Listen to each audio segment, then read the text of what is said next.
Bem, bem-vindos à sessão 11 da jornada de pesquisa. Nosso tema é macroeconomia e desenvolvimento.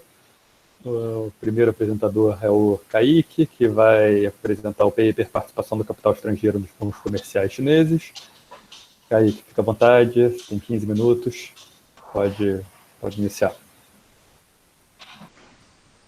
Gente, boa tarde, meu nome é Kaique Andrievski. Eu vim aqui apresentar uma parte do meu relatório de pesquisa que eu fiz junto ao Lab China, fui orientado pela Isabela Nogueira, e que trata da participação do investimento externo nos bancos comerciais da China pós a entrada na OMC, né, na Organização Mundial do Comércio.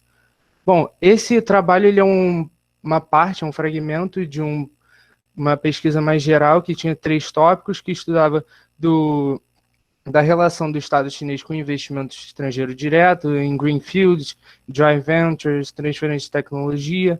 Em outra parte, estuda as privatizações das TVEs e das SOEs, né, feitas principalmente por capital doméstico, e a minha parte, que eu fiquei responsável por desenvolver, que é estudar a participação do capital estrangeiro nos state-owned banks, ou bancos estatais comerciais da China, que foi permitida após a sua entrada na OMC em 2001. Tá? Os objetivos particulares dessa pesquisa foi estudar qual a composição acionária dos 4 principais bancos comerciais chineses desde a entrada na OMC, como é que é a evolução da participação acionária que é cotada no exterior, que é propriedade de agentes privados internacionais, e entender também qual a participação do Estado nesse processo. No segundo tópico, eu vou fazer o que, em termos práticos, foi uma tradução do cronograma de adesão da China à OMC, que é principalmente para a parte de serviços financeiros, que é o objeto de estudo dessa pesquisa, e a terceira parte é pegar as principais discussões, os principais trabalhos que avaliam a penetração do capital estrangeiro no sistema bancário chinês. E aí, bom, foi um relatório de pesquisa bastante objetivo, né? E aí, nesse terceiro tópico, eu peguei as 10 principais referências, 10 principais textos e fiz uma avaliação crítica. Bom, começando, os 4 principais bancos comerciais da China são o Industrial and Commercial Bank of China, o China Construction Bank, o Agricultural Bank of China e o Bank of China, né? Vou responder pelas siglas de ICBC, CCB, ABC e BOC. Tá? São esses 4 principais bancos comerciais que tiveram sua estrutura redesenhada aí desde os anos 70, 80, né? Foram criados nos anos 80, né? Tiveram mudanças nos seus propósitos, nas suas políticas, ao longo das reformas bancárias na China. E, bom, os 10 maiores bancos da China são esses que estão aí por total de ativos entre 2010, começando da direita e vindo para a esquerda, até 2016, por total de ativos. Então, esses 4 bancos são os maiores bancos por total de ativos, né, mesmo a gente considerando os bancos de desenvolvimento chineses. Tá? Bom, agora, pensando no mundo, os 10 maiores bancos por total de ativos em 2017, os 4 bancos chineses eram os 4 maiores bancos do mundo por total de ativos. Né? Eu botei uma setinha aí no slide para todo mundo conseguir enxergar. E aí, em 10º lugar, também é interessante notar que aparece o CDB, o Banco de Desenvolvimento Chinês também. Bom, só contextualizando um pouco, né, existem alguns marcos do sistema bancário chinês, e aí um deles é a criação da CBRC, ou Comissão de Regulação Bancária, em 1997, criação da Huijin, que foi feita em 2003, que marca o início do processo de reforma do sistema bancário, né, com maior participação do capital estrangeiro. Né. São realizados IPOs nesses bancos, inclusive um dos bancos que não foi objeto desse estudo, ele é até privatizado, né, que é o Banco de Comunicações, e esses IPOs são realizados a partir de 2005, né, Além disso, tem uma diferençazinha que é importante ressaltar aqui, que na China existe a distinção entre ações do tipo A e do tipo H. As ações do tipo A são ações que são cotadas em bolsas de valores chinesas, e as ações do tipo H são ações cotadas em bancos, em bolsas de valores do exterior, principalmente a de Hong Kong, tá? Que eles consideram uma bolsa de valor estrangeira. Então, esse processo de modernização ele vai se estender até 2010, né, que quando são alteradas as participações acionárias, né, que vão ser liberadas, terá uma maior permissividade do capital estrangeiro, mesmo que tenha ainda muitas regulações. E, enfim, o perfil geral desses bancos é que houve um aumento do porte de ativos e das reservas. Tá? Bom, nesse primeiro gráfico aqui, que é uma ultra síntese do que eu fiz no primeiro capítulo do relatório, eu plotei aqui a evolução da participação das ações cotadas no exterior. Tá? Então a gente percebe que são diferentes patamares, mas uma certa política constante dos bancos de limitar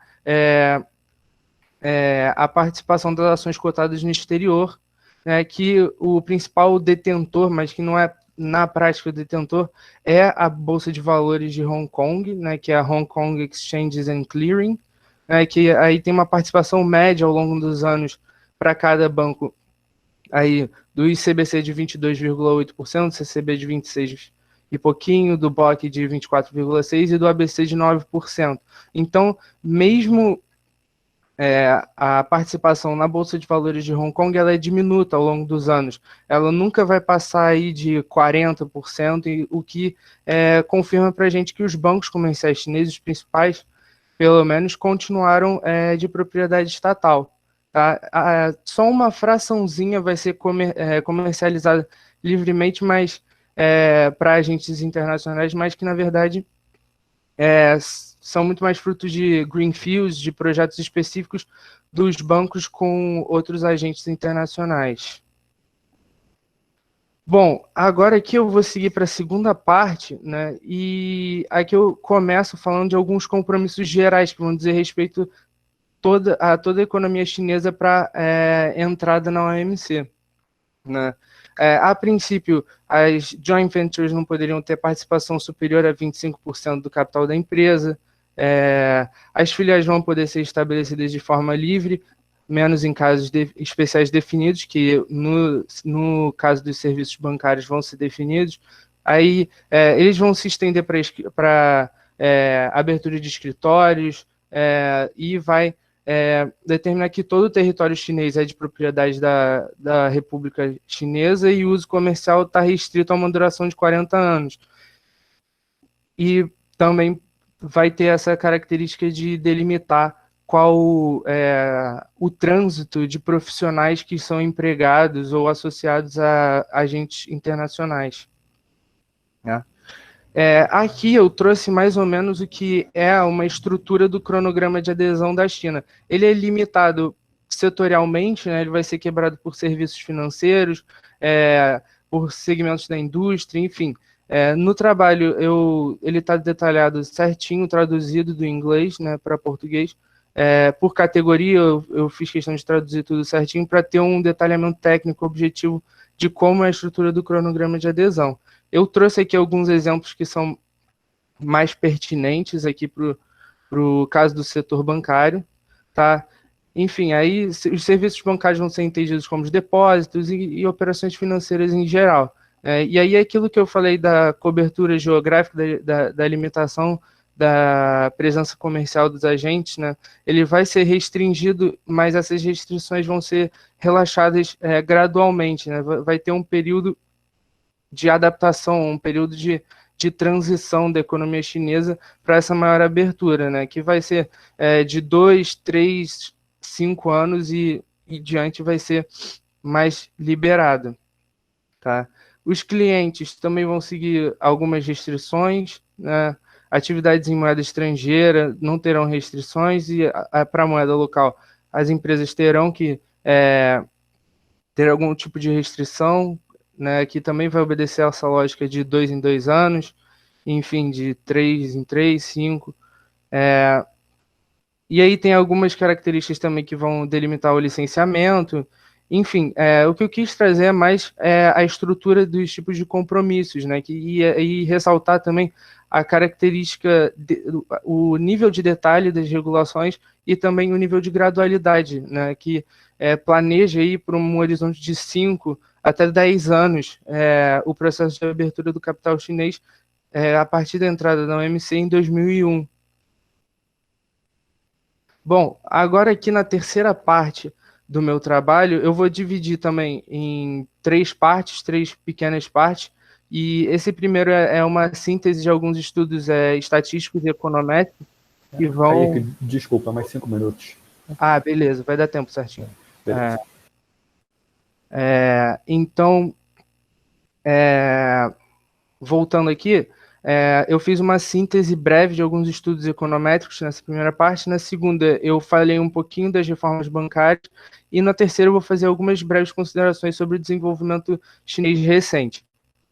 Então, se a gente considera o período entre 81 e 1997, no que diz respeito à abertura da economia chinesa, né, esse primeiro estudo econométrico, ele verificou que há uma correlação positiva entre o comércio exterior, né, entre o volume de comércio exterior e o PIB, né, e se desdobra também vendo uma correlação positiva entre investimento externo direto e exportações, mais de investimento externo e importações negativamente correlacionadas, né? E isso os autores vão defender que foi por causa do relaxamento das cotas de exportação em 1992,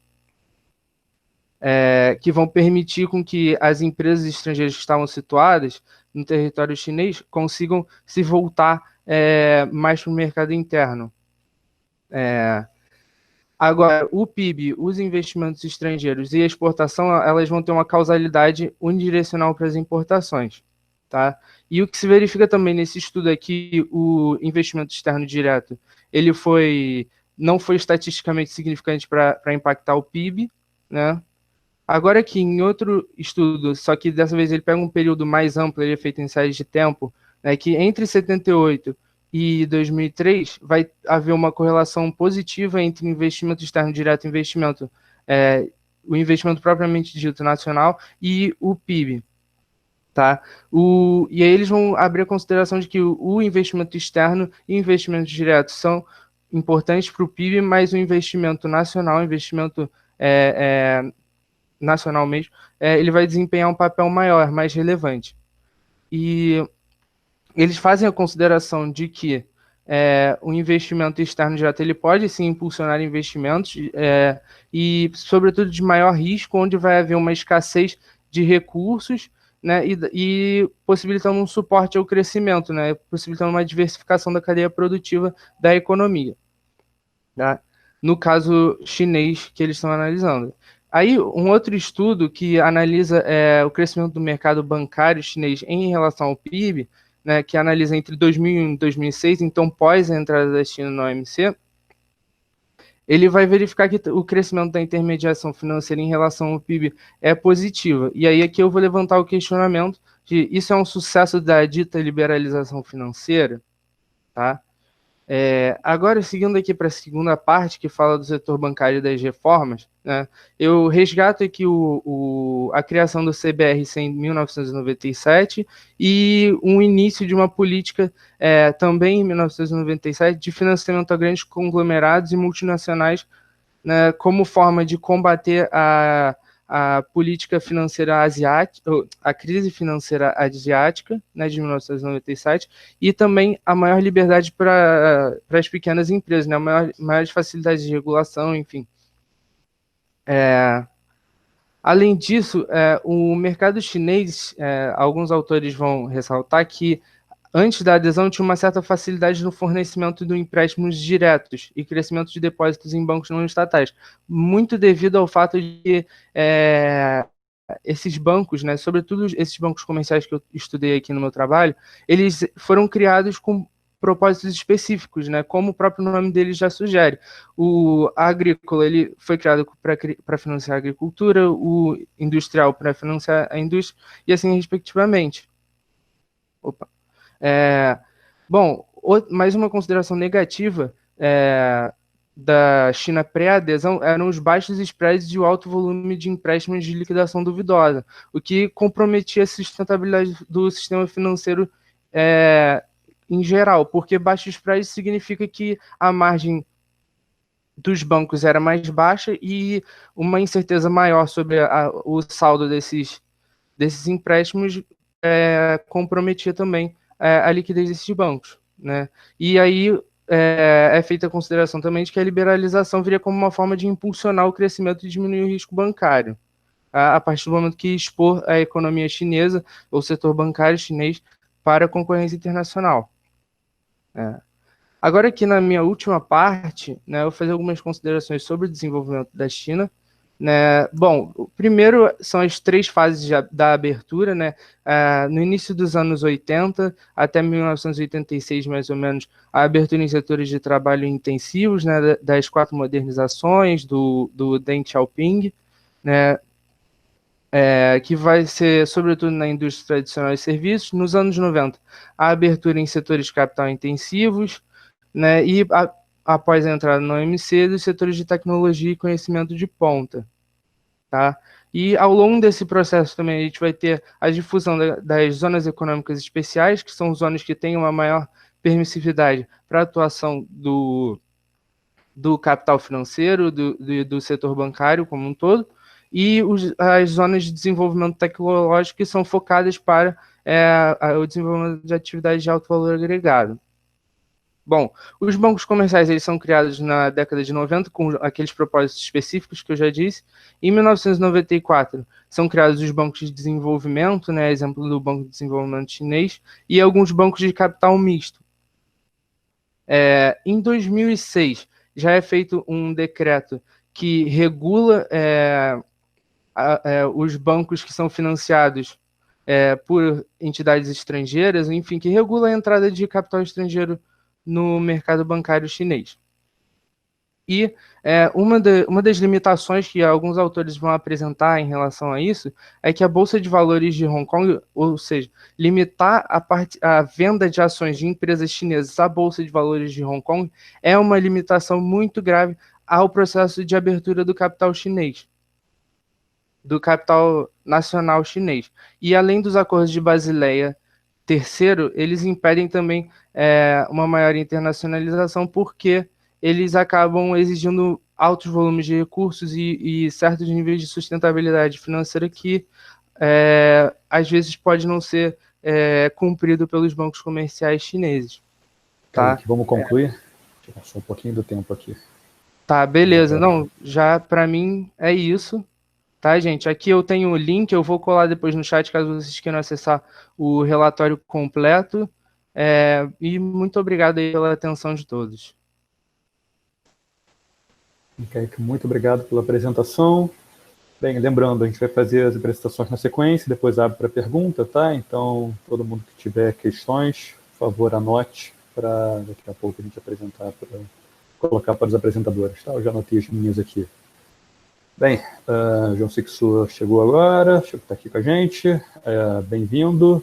Sixu, você é o segundo da lista, se você quiser apresentar já agora, fique à vontade, são 15 minutos por apresentação. E depois, como está falando, depois a gente abre para as perguntas. Tá ótimo. Bom, boa tarde a todos e a todas. Queria saudar a nossa jornada. Sempre, e a cada ano que passa, está ficando mais forte. Eu tenho tido sorte nos trabalhos que tenho apresentado aqui, que os trabalhos têm sido aprovados nas revistas. Então, isso tem sido um espaço bem interessante de troca, de discussão com professores e com os nossos estudantes. Assim, só fazendo uma autopropaganda, assim, não costumo fazer não, mas como estamos aqui num grupo pequeno do Instituto, inclusive para emular um pouco mais a nossa jornada, O trabalho que eu apresentei ano passado aqui foi aprovado, já foi publicado no Journal of Post-Keynes Economics, e o que eu vou apresentar hoje também foi aprovado e está sendo publicado no European Journal of the History of Economic Thought. Então, isso, de fato, é um espaço de troca que é muito interessante para o Instituto de Economia e para cada um de nós como pesquisadores. Bom, o trabalho que eu vou apresentar hoje está relacionado com uma ideia que se fala muito, mas que era pouco organizada, né? Se fala muito que Keynes é um teórico, um defensor da ideia de planejamento estatal.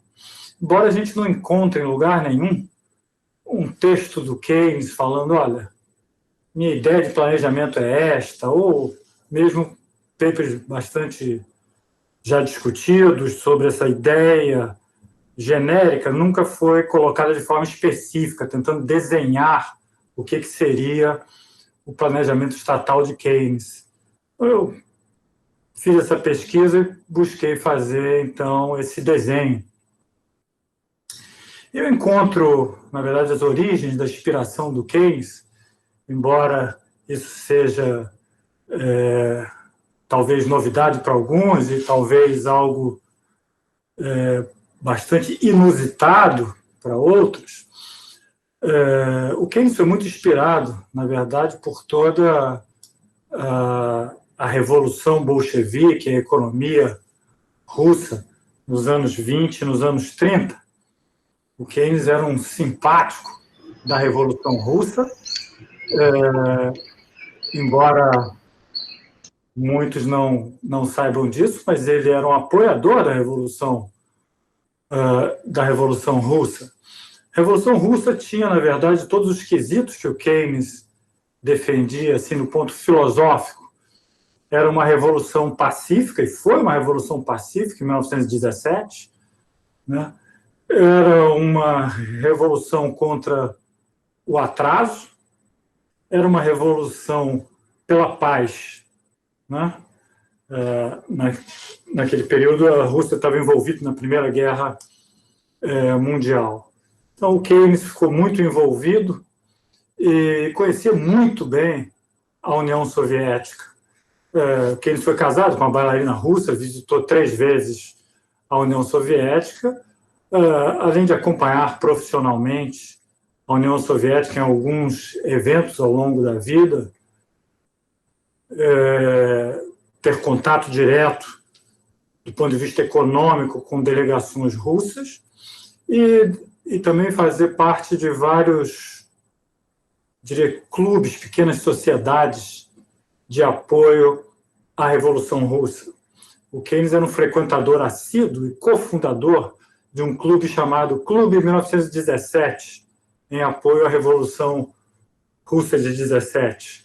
Ele era vice-presidente de uma fundação de intercâmbio cultural entre a Grã-Bretanha e a União Soviética. Bom, e o Keynes era muito, então, empolgado com a ideia de controlar a economia a partir de certos instrumentos que apareceram na União Soviética e depois ficou muito claro com os planos quinquenais a partir de 1928, 29, que o Stalin implantou na União Soviética. Então, Keynes era assim, bastante, eu diria, fascinado com a possibilidade de controle, particularmente de 2 variáveis, né? A variável distribuição de renda e a variável investimentos. Essas 2 variáveis eram cruciais para o Keynes, para ele pensar numa ideia de planejamento. Bom, essa ideia de planejamento, que é muito absorvida, então, da vida soviética e de algumas ideias de pioneiros, então, bolcheviques, nessa visão de ter uma economia planejada, começa ali, então, conforme eu disse, na União Soviética. Bom, o que o Keynes tem de estranhamento, de dificuldade em relação à União Soviética? É a falta de democracia, né? A falta de democracia incomoda muito, a falta de liberdade incomoda muito Keynes. E é por uma questão que nós podemos pensar, uma questão filosófica, no sentido de defesa da liberdade, mas também uma questão de eficiência econômica.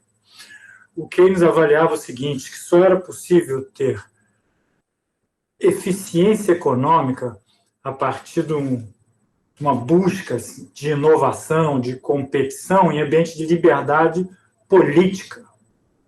Então, a liberdade política do Keynes, a liberdade individual, era também um quesito para ele para que a economia pudesse ter eficiência. Ele não acreditava que uma economia pudesse ter inovação, busca por melhoria da economia, do negócio individual, visto do ponto de vista particular, sem liberdade política, sem democracia, sem liberdade individual. Então, esse era diria que a dificuldade do Keynes, né? Ele via a União Soviética com toda aquela pujança no sentido de ter um planejamento econômico, mas via a União Soviética com todas as atrocidades que nós conhecemos, de perseguições, assassinatos, falta de liberdade, explicitamente na fase do Stalin, mas isso tem início, segundo Keynes, na fase do Lenin. Essa ideia do stalinismo mau e do leninismo bonzinho, essa ideia não existe na cabeça do Keynes quando ele analisa a trajetória política da União Soviética. Bom, onde que ele vai encontrar, então, uma visão de planejamento que ele possa tirar lições? No New Deal, né? Ele declara explicitamente em 1932 que ele está muito estimulado pela União Soviética, pensar na ideia de planejamento, e logo em seguida, no New Deal, ele vê emergir ali uma ideia de reorganização total de uma sociedade. É um erro, a gente aprende, inclusive eu aprendi no ensino médio, né, que o Keynes influenciou o New Deal, etc. Bom, o Keynes, na verdade, ele foi influenciado pelo New Deal, ele aprendeu com o New Deal, ele não ensinou nada ao New Deal. Inclusive, aqui um parênteses, o Keynes, nessa trajetória que eu estou aqui mencionando, é a trajetória que marca a vida dele de planejador. O Keynes nunca foi, mas infelizmente assim não é conhecido, como um policymaker. Todas as políticas que são ditas políticas keynesianas já existiam antes do Keynes. O que não foi o Keynes que inventou a política fiscal anticíclica. Isso já existia. Por exemplo, o Keynes mesmo cita que a política fiscal é do Malthus. De 200 anos antes do Keynes falar sobre isso, Malthus, nesse caso eram 100 anos, né? 100 anos antes do Keynes falar sobre política fiscal anticíclica, o Malthus já estava falando isso. Sobre política de taxa de juros baixas, etc. Todas essas políticas que nós chamamos de políticas keynesianas não foram inventadas pelo Keynes. Todas elas existiam e já eram defendidas. O Keynes, quando fala pela primeira vez de política fiscal anticíclica, que era um panfleto em defesa do Lloyd George, que era o candidato que concorria nas eleições de 29, o Keynes lança um panfleto para defender o compromisso do Lloyd George de fazer obras públicas para gerar emprego. Então o Keynes já entra no debate para defender a ideia que já estava em discussão. Bom, mas isso é só para dizer que Keynes não era um policymaker. Policymaker é um pedaço da sua ideia de planejamento. Tá? É uma parte da sua ideia de planejamento. E o Keynes, então, começa a aprender aí com o New Deal e aprende muita coisa com o New Deal. Agora, o New Deal também foi muito influenciado pelo planejamento da União Soviética. O New Deal foi elaborado por um conjunto de, basicamente, advogados e um economista, chama Rex Tugwell. Rex Tugwell ficou reconhecido depois como Rex the Red, porque ele, na verdade, era um simpatizante do regime soviético e trouxe toda a ideia de planejamento que ele tinha estudado, inclusive com experiências de visitas à União Soviética, para dentro do New Deal. O New Deal reorganiza tudo, a gente aprende lá no ensino médio, e aprende até pouco aprofundado mesmo na universidade, que ele é um programa de obras públicas, de combate da depressão. Na verdade, o New Deal existiria com depressão ou sem depressão, porque o New Deal era para reorganizar a sociedade americana, e essa era a visão do Roosevelt, que era preciso, na verdade, tratar da estrutura. Então, o New Deal ele faz reforma bancária, reforma empresarial, reforma trabalhista, reforma na área social. Como meu tempo está curto aqui, eu não vou citar quais são as medidas, mas ele toma medida em todas essas áreas, né? Então, essa é a ideia de planejamento. E o Keynes vê o quê? Nessas suas idas aos Estados Unidos e trocas de correspondências, inclusive com o Roosevelt, o presidente Franklin Delano Roosevelt, ele aprende o seguinte: olha, é possível fazer planejamento dentro da democracia, né? Então, esse é o grande aprendizado. E ele aprende mais uma coisa lá dentro do New Deal, que, na verdade, a política fiscal anticíclica funciona. Porque logo antes, assim, 1 ou 2 anos antes do New Deal ter início, na verdade, em 1931, o Keynes visitou os Estados Unidos e ele defendeu, no meio da Grande Depressão, que os Estados Unidos reduzissem a taxa de juros. Então, o que se diz é que nas palestras de Chicago, na verdade, que o Keynes foi fazer em 1931, a plateia era mais keynesiana do que o Keynes, porque a plateia defendia obras públicas e o Keynes não. O Keynes defendia a redução da taxa de juros, menos ênfase em obras públicas. Então, o Keynes aprendeu lá, nos Estados Unidos, que obras públicas dariam resultado. Então, o Keynes, a ideia dele de planejamento é política fiscal, vou citar porque o tempo é curto, mas é política monetária, política fiscal, tributação progressiva, regulação do sistema financeiro. Então, a ideia dele é um conjunto, planejamento é um conjunto de políticas e de elementos estruturais para, diria, transformar completamente a sociedade. Keynes, infelizmente, não foi aquilo que o Skidelsky diz que ele foi um salvador do capitalismo. Keynes não pretendia ser um salvador do capitalismo. Ele pretendia construir uma outra sociedade através do planejamento. E o planejamento, ele via que tinha que ter todas essas políticas e elementos estruturais para controlar um tipo de incerteza. Qual é o tipo de incerteza? É o tipo de incerteza que causa falta de demanda, e isso é o problema que cada empresário não pode resolver. Porque a outra incerteza, que é aquela incerteza setorial, microempresarial, que é a incerteza da inovação, da concorrência, essa o Keynes queria que o planejamento estimulasse.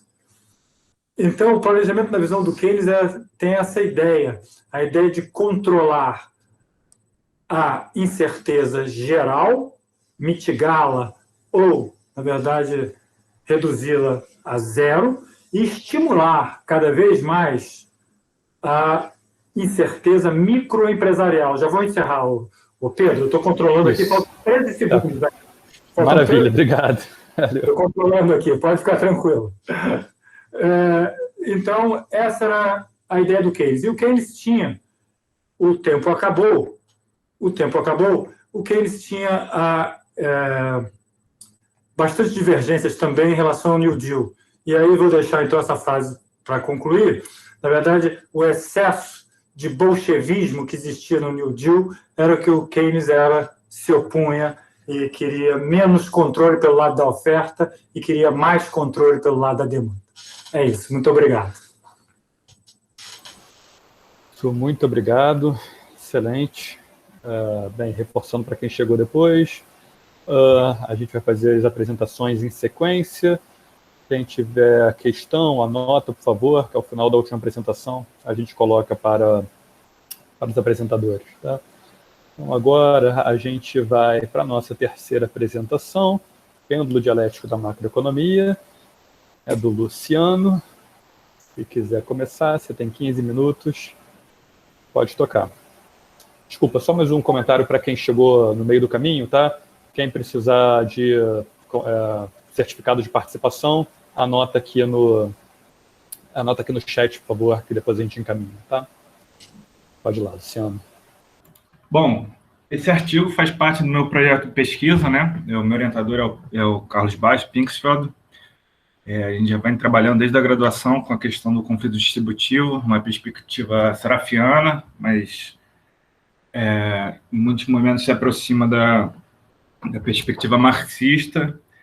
E esse artigo eu meio que tentei juntar o que a gente vinha fazendo, não exatamente alinhado com a minha tese, mas em muitos sentidos coerente com todo o projeto que a gente vem desenvolvendo. A ideia do pêndulo aqui é meio que fazer uma interseção entre a HPE, economia política, e a macroeconomia, para meio que analisar a evolução da macro à luz do conflito distributivo, né? Bom, vamos lá.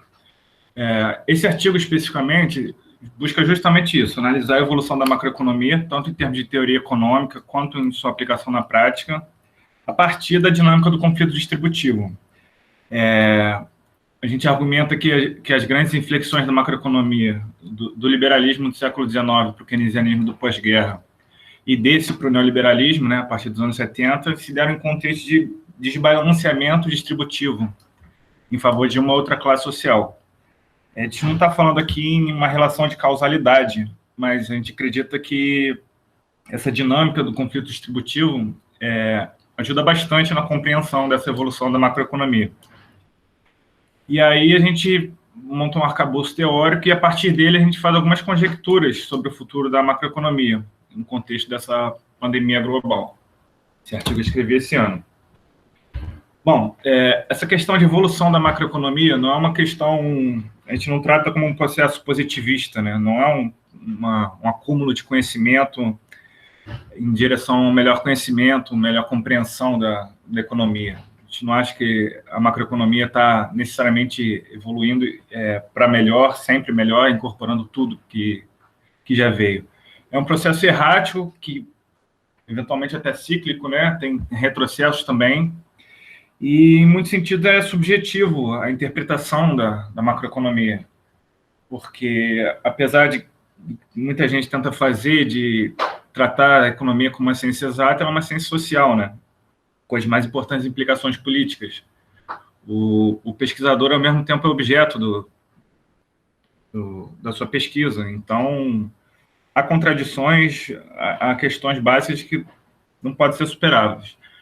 E aí a gente entende esse processo evolutivo assim.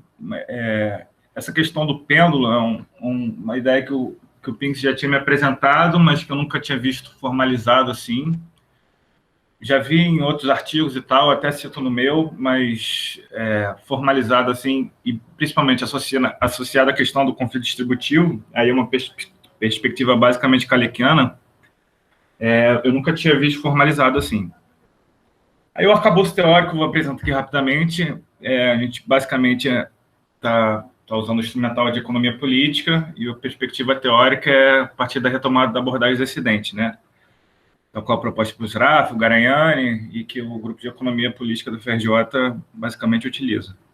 E ele tem 3 pontos principais, que é o princípio da demanda efetiva, né? Que é a demanda determina o produto no curto e longo prazo. A questão do conflito distributivo, que vai determinar os salários nominais e a distribuição funcional da renda, e a questão da inflação de custos, né? Que a inflação é determinada pelos custos básicos de produção, dentre os quais se destaca o salário nominal, né? Aí, basicamente, o custo unitário do trabalho, que é a evolução do salário nominal em relação à da produtividade. E, paralelo a isso, eu uso 2 conceitos de 3 autores, né? Tem o duplo movimento do Polanyi, que ele fala que a sociedade oscila entre 2 princípios organizadores: o liberalismo econômico, que visa organizar a sociedade com base no mercado, e o da proteção social, que visa proteger a sociedade dos males acarretados por uma economia ditada basicamente pelas regras do mercado. E um conceito que não é exatamente igual, mas se aproxima muito dessa questão do movimento, é o conceito de reforma crucial, que o Kalecki apresenta num artigo com o Kovalik, que ele basicamente está analisando a ascensão do ativismo estatal. O artigo depois da Segunda Guerra, mas ele mostra como isso vem, como o Sixu falou, vem da Rússia, mas a partir da crise de 29 começa a se espraiar no mundo e se institucionaliza a partir da Segunda Guerra Mundial. Aí, analisando primeiro esse movimento da reforma crucial, isso se dá porque a primeira metade do século XX foi extremamente conturbada, né? Teve a Primeira Guerra, todos os seus desdobramentos, inclusive ajuda a explicar a Revolução Russa, que institui planejamento estatal, né? Principalmente a partir dos planos quinquenais, mas também introduz o fantasma do socialismo. Tem a crise de 29, que muitos enxergam como um fracasso do liberalismo, aqui eu estou exagerando propositalmente. Tem a ascensão do fascismo, que também se utiliza da intervenção estatal na economia. A Revolução Keynesiana vem posteriormente a essa intervenção, né? A gente fala, inclusive, em medidas pré-keynesianas, né, de intervenção na economia. E, por fim, a Segunda Guerra, dentro dessa perspectiva, vai institucionalizar definitivamente esse ativismo estatal na economia. Aqui, nesse gráfico, eu estou mostrando como, com a crise de 29, isso aqui é basicamente a economia dos Estados Unidos. Estou usando porque ela é bastante representativa do que passou no resto do mundo. Entre 29 e 33, o PIB dos Estados Unidos cai 26% e o desemprego chega a mais de 25%. Isso requereu medidas urgentes do governo para intervir na economia, mesmo antes de ter um arcabouço teórico keynesiano estruturado, né? E, ao mesmo tempo, o processo de concentração de renda estava muito agudo. Tipo, aqui tem a renda concentrada nas mãos dos 10 mais ricos, que atinge o auge aqui em 34, e na mão do 1% mais rico atinge o auge em 28. E aí, isso meio que ajuda a entender o que foi esse movimento de reforma crucial, né? Tipo, teve as consequências catastróficas da crise de 29 e essa elevada concentração de renda. Além disso, o socialismo vinha se consolidando no mundo, né? Se fortalecendo no mundo. Diversos governos já vinham adotando medidas pré-keynesianas, né, para lidar com o caos social, elevação do desemprego, concentração de renda. Posteriormente, veio a Revolução Keynesiana, principalmente a partir da publicação da Teoria Geral em 36, e, posteriormente, a Segunda Guerra meio que institucionalizou essa intervenção do Estado na economia. Esse processo que o Kalecki chama de reforma crucial e que o Polanyi vai dar o nome de grande transformação. No caso do Polanyi, é um movimento um pouco mais amplo, né, do que no caso do Kalecki, e mais abrangente. Eu abordo um pouco mais no texto, mas aqui vou só apontar. E aí, depois disso, a gente fala no movimento pendular, né? Se nesse momento o pêndulo foi do liberalismo para o intervencionismo, depois de décadas do pós-guerra ele voltaria. Com esse keynesianismo, essa institucionalização da intervenção do Estado na economia, o capitalismo viveu os anos de ouro, né? Foi o período que mais cresceu. O mundo cresceu 4,9% em termos de reais ao ano, e o produto per capita global cresceu 2,9% ao ano, isso num período que é o maior crescimento populacional já observado. Nesse mesmo período, os Estados Unidos cresceu 3,9% em termos de reais ao ano, e o desemprego ficou em 4,6% da força de trabalho. O que a gente argumenta, com base basicamente no Kalecki, que isso eleva progressivamente o poder de barganha da classe trabalhadora. Se o desemprego baixo, no curto prazo, aumenta o poder de barganha, a manutenção de uma situação de baixo desemprego gera instituições que fortalecem estruturalmente, não apenas conjunturamente, os trabalhadores dentro da lógica do conflito distributivo. Aqui eu estou mostrando o número de greves e o número de trabalhadores envolvidos nessa greve.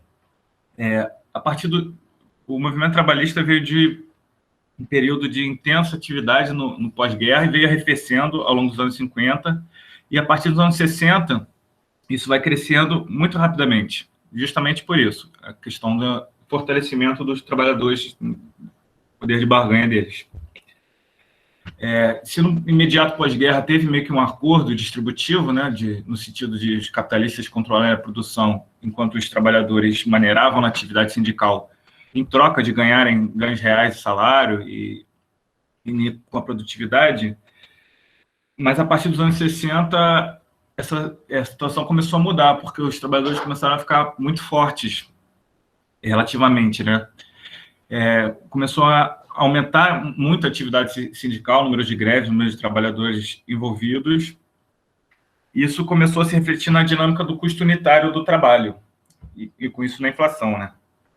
Aí o custo unitário do trabalho seria a razão entre a remuneração por hora e a produtividade do trabalho.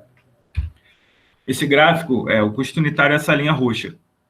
Mostra claramente como ele vem crescendo, ou seja, o salário nominal vem crescendo acima da produtividade a partir dos primeiros anos dos anos 60. E dá para ver claramente como a inflação, nas barras, né, acompanha esse processo.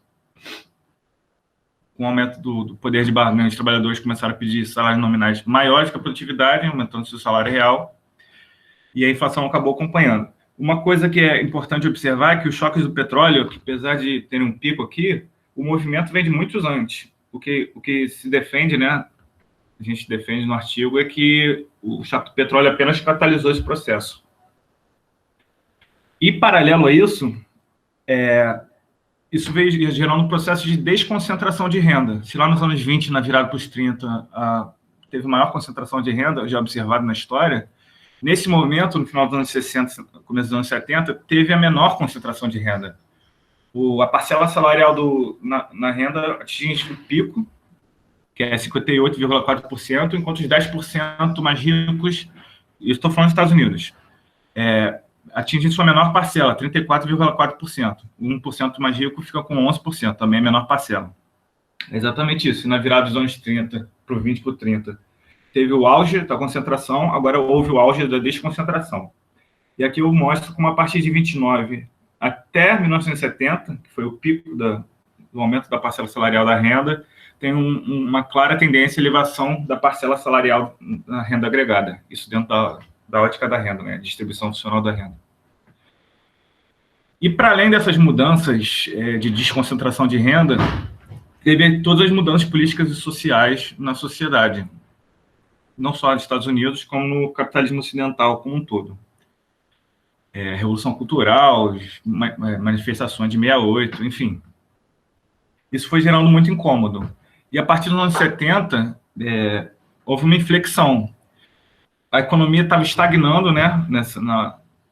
Se fala muito, né, políticas de stop and go, né? Políticas econômicas, que não conseguiram debelar a inflação e ainda estacionar a economia, né? Gerando a chamada estagflação. Enquanto isso, no plano teórico, já vinha surgindo o monetarismo, né, capitaneado pelo Milton Friedman, que ao mesmo tempo explicava a estagflação e dava uma proposta positiva para a economia, né, propunha uma nova política econômica, e toda essa desarticulação da economia com estagflação, que o keynesianismo teoricamente não conseguia responder, gerou um momento propício para essa inflexão na macroeconomia. Aí eu volto um pouquinho esse é meio que uma seção que resume o artigo, eu volto um pouquinho para o século XIX, e eu argumento que a economia surgiu como economia política, e a partir do final do século XIX, com o aumento das tensões sociais, houve a revolução marginalista e a economia política virou economia, perdeu esse sobrenome, e parou-se ou enfraqueceu-se muito o estudo da economia enquanto classes, passou-se a introduzir o individualismo metodológico. Isso pode parecer inofensivo, mas é um jeito de amenizar as tensões sociais, porque a economia não é mais entendida como dividida em classes sociais conflitantes, mas em indivíduos, proprietários de fatores de produções que têm interesse comum em aumentar a produção e bem-estar. No artigo eu desenvolvo um pouco mais e vou pular um pouquinho. Bom, enfim, aí resumindo, o liberalismo do século XIX já vinha em declínio, principalmente na ótica do Polanyi, e entre colapso a partir da crise de 29. E antes mesmo do arcabouço teórico keynesiano, os governos já haviam intervindo na economia, impelido pela necessidade, pela urgência da situação, né? Aumento do desemprego, estagnação, aumento da concentração de renda. No entre guerras, além da Rússia, vários países capitalistas introduziram a intervenção estatal, inclusive países fascistas, e a Segunda Guerra meio que solidificou isso. No pós-guerra, o que se viu foi exatamente o governo intervindo na economia, que gerou um período de maior crescimento, mas também gerou desconcentração de renda e essa mudança pró-trabalhadores, que ao longo das décadas do pós-guerra foi gerando incômodo na classe capitalista, não só aumentando a parcela dos salários na renda e desconcentrando a renda, como também gerando mudanças políticas e sociais, que isso é o argumento Kalec, né, no aspecto político do emprego. Por mais que... Desculpa, estamos chegando no nosso limite, se puder caminhar para a conclusão. Tá, não, beleza? Tá bom aqui. Vai. Tá. Enfim, e aí no artigo a gente argumenta que esse neoliberalismo meio que se mantém até hoje. Várias questões, como expectativas endógenas, taxa natural, e isso vem gerando um período de muito baixo crescimento e concentração de renda. Aqui tem os dados, mas esse gráfico mostra na ótica pessoal como a renda vem se concentrando, e aqui a parcela salarial, como a renda vem se concentrando também, tanto na ótica funcional. E, por fim, a gente fala que, como a economia está estagnada e vem se concentrando renda, muitas pessoas já vinham falando uma mudança na macroeconomia. A partir da crise de 2008, isso ganhou um ímpeto, muitas pessoas falaram que ia mudar, mas o que se viu foi um keynesianismo de emergência e depois voltou ao seu normal. E aí a gente discute no final, não vou falar aqui porque acabou o tempo, mas como a pandemia pode representar um evento disruptivo, que além da continuidade desse processo de baixo crescimento e concentração de renda, teve uma grande queda abrupta na renda, aumento da concentração, e isso é possível que gere uma oportunidade para uma nova inflexão nesse sentido, de maior intervenção na economia, aumento da seguridade social e, principalmente, desconcentração de renda. Bom, enfim, tem mais questões epistemológicas que eu não tratei também, mas o que a gente terminou o artigo argumentando é que não tem nada dado, a gente não está falando num modelo mecânico, mas essa análise contribui para mostrar como a evolução da macroeconomia não é uma questão técnica, científica, pura, neutra, mas está embebida totalmente de fatores políticos e que, para reorientar o futuro da macroeconomia das sociedades, tudo que a gente precisa seria justamente luta política, engajamento, para ver que a gente vai ter uma intervenção na economia na pandemia. A gente já está vendo isso, não é um governo Paulo Guedes. A questão isso vai ser o mínimo para não mudar o mínimo para manter, ou isso vai se cristalizar nas próximas décadas? Se no século passado teve o socialismo obrigando o capitalismo a se reinventar, hoje não tem. Então, a questão que a gente termina com essa indagação, que a gente precisa da luta política justamente para conseguir institucionalizar a intervenção do Estado na economia para aumentar a taxa de crescimento e desconcentrar a renda. Desculpa aí, gente, eu tinha feito para 20 minutos, mas acabei me... Bem, obrigado. Assim, a depender das perguntas, né, quando acabarem todas as apresentações, obviamente a gente pode abrir espaço para qualquer apresentador desenvolver mais algum ponto que acho particularmente relevante, tá? Mas, enfim, vamos dar sequência. Matheus, agora, sua vez. Parece que a gente está no cinema quando alguém come ali um pouquinho de pipoca, né? Luciano, eu vou pedir para você desligar o seu microfone, por favor. Só para o mundo desligar. Temos alguém com ele aberto? Então, Matheus, obrigado. Para todo mundo, te aclaro, o Matheus não estava no programa inicial por uma mera falha de diagramação, se eu entendi corretamente, tá?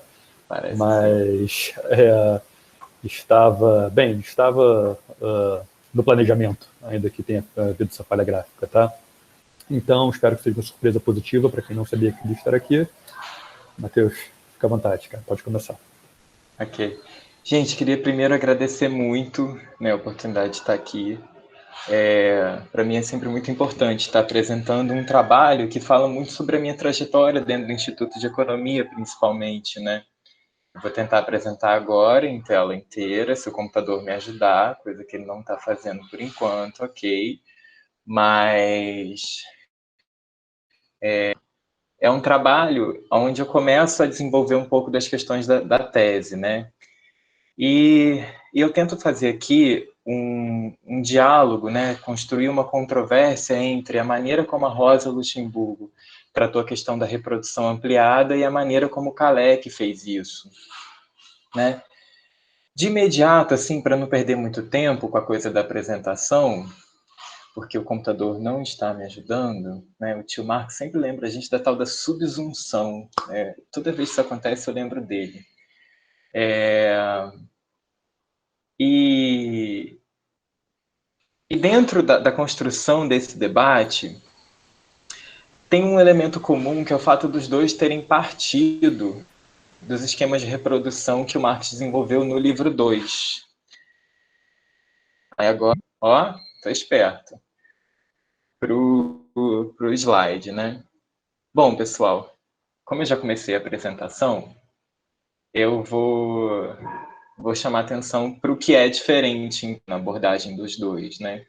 O Kalecki, na verdade, está usando os esquemas de reprodução do Marx para pensar a questão do que determina o nível do produto, enquanto a Rosa Luxemburgo está com a questão do longo prazo na cabeça, né? Ela está pensando em se apropriar dos esquemas de reprodução para conseguir mostrar a questão da acumulação, da reprodução ampliada no longo prazo, né? Ou seja, como o capital ele mantém o processo de crescimento no longo prazo, né?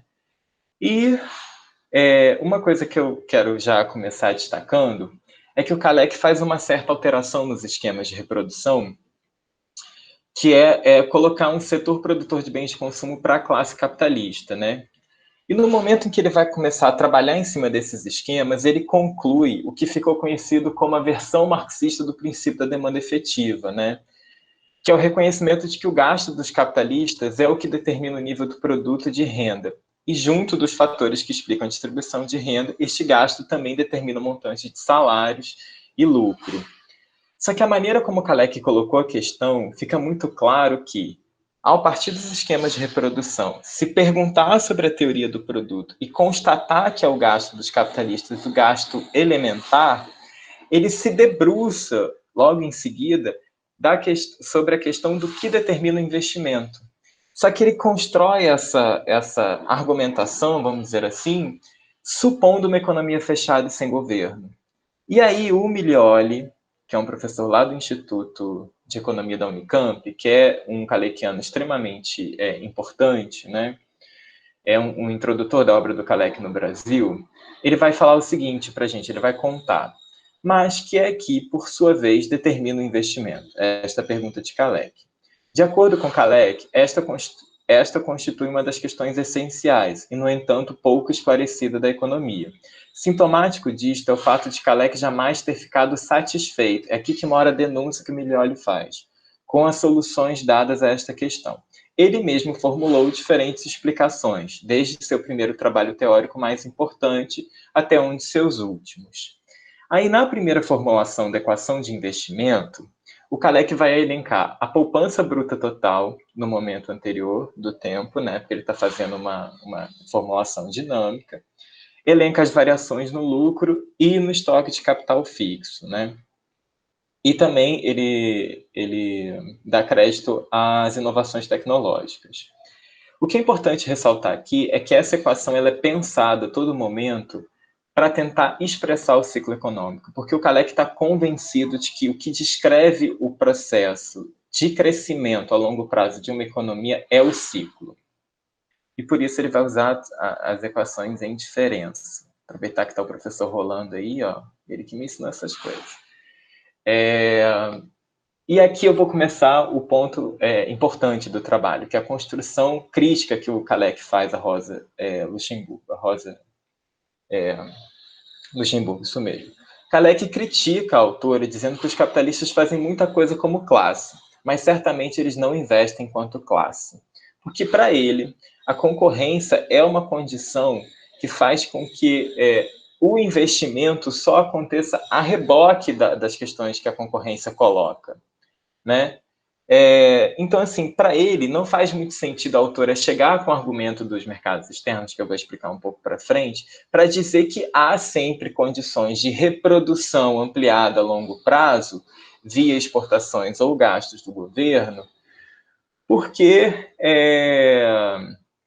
na cabeça do Kalecki existe capacidade ociosa. Ele fica se perguntando, então, o aumento do lucro total na economia não é suficiente para estimular o investimento. Logo, a explicação do porquê que os mercados externos não são funcionais para explicar a reprodução no longo prazo tem a ver com o fato de existir capacidade ociosa e existir a concorrência, né? Os capitalistas baseiam a sua decisão de investimento com base nisso.